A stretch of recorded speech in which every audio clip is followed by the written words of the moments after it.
Hi, my name's Tom from the Blue Dot, and today we're going to be reviewing the Motorola Droid 2. This is Motorola's second Droid device that came out on Verizon, and it is an obvious improvement to the first Droid.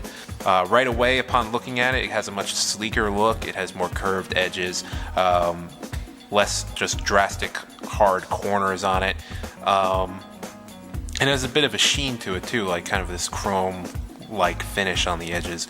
And on the back, instead of being completely black, they've made it kind of a really dark navy blue, and dropped the copper for more of a silver look.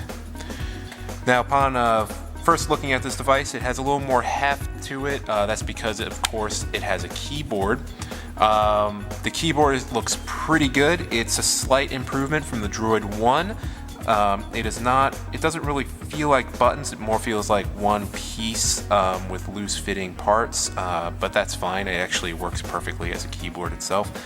They got rid of the big metal directional pad and just kind of made these simple arrow keys here for navigation. Of course, down on the bottom we have the familiar Android option buttons. We have the option button here, the home button, back button, and search. Also below here we have the microphone. We have the speaker up here. On the right we have the volume rocker and the camera button.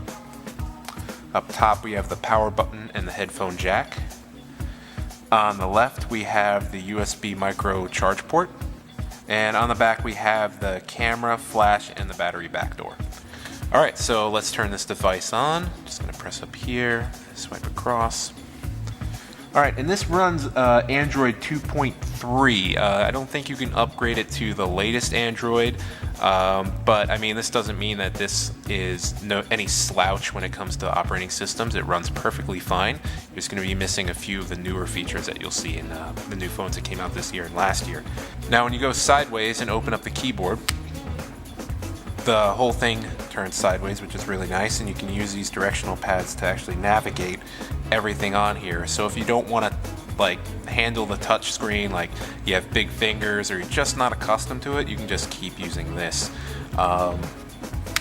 So if you're not used to a full touchscreen phone like you'll see in most of them, this might be a really good transitional phone. Like if you're used to BlackBerry phones or one of the older feature phones, this would be a good way to transition your way into full touchscreen, because it's only a matter of time before those keyboards aren't on any phones anymore. I think the newest ones, there's only maybe 2 that are really popular that have keyboards. I think the Droid 4 has one. Now, this has internal storage of 8 gigabytes, which is pretty nice. Even some of the newer phones don't have that. And it has expandable memory of 32 gigs.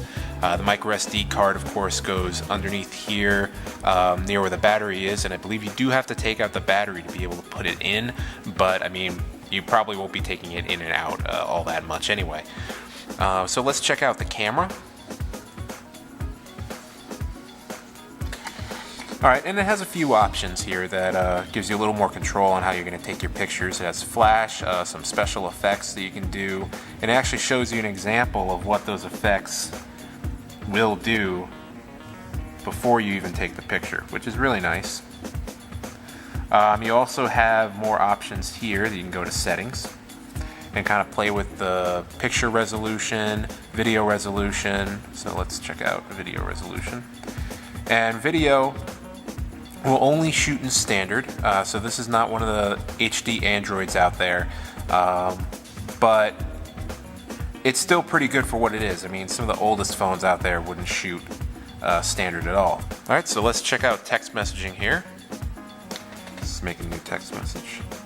And it's a pretty basic keyboard. I mean, it's nothing to really write home about, but the real reason you'd have this phone is, I mean, you wouldn't even use this. Why would you use this if you had a physical keyboard? There's no reason. And the physical keyboard works perfectly fine. It has an auto-correct down at the bottom, so if you miss a key or something, it'll correct it for you. The keys are a little small, so if you have big fingers, this keyboard might not be the best for you, especially when it's all flat like this. There's really only one indication, or 2 actually, on the J and the F if you're trying to, type without looking. But as a keyboard itself, I mean, if it went any bigger, this device would be gigantic. So it's kind of nice to have a device that's this size that you can still use with one hand and just kind of swipe around and have a keyboard. So this is a 3G device, so you're getting Verizon's 3G speeds, so it's pretty fast. One of the fastest you're going to get out there. We sell this device and many others on our website at www.thebluedot.net.